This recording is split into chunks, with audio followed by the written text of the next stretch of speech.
So why should a manager want to develop, learn, cultivate the skills, the insights of emotional intelligence?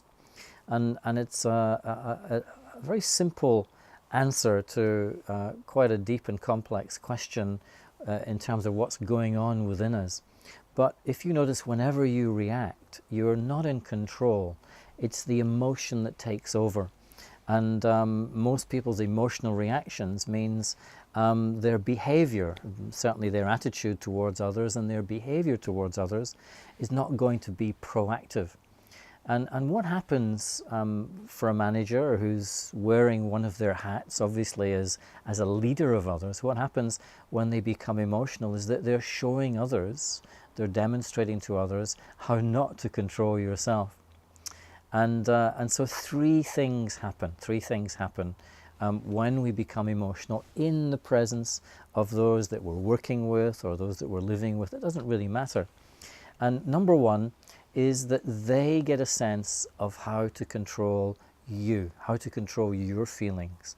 When they notice you become emotional about anything, it's like they get to know where your buttons are and what to say and what to do to get you to react emotionally.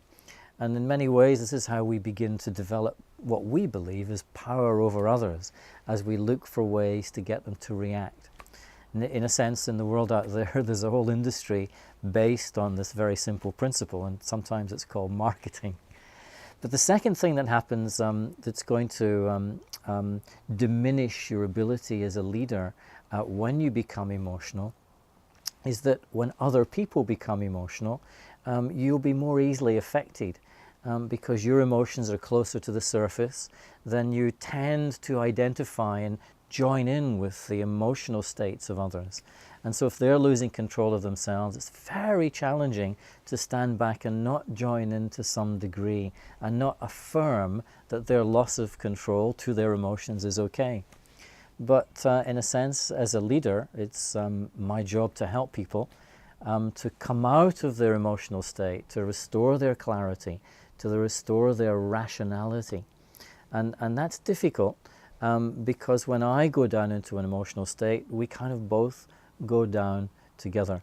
And that's why in the universe of management and the universe of leadership, there's a well-recognized capacity that managers kind of need to learn, I guess, and it's called detached involvement.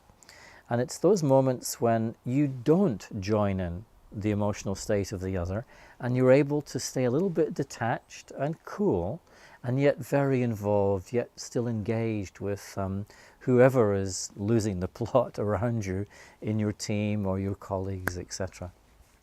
But the third reason that emotional intelligence or being more intelligent about the emotions that I create is necessary is that, again, you'll notice whenever you become emotional in the context of your relationships, you lose your ability to respect the other.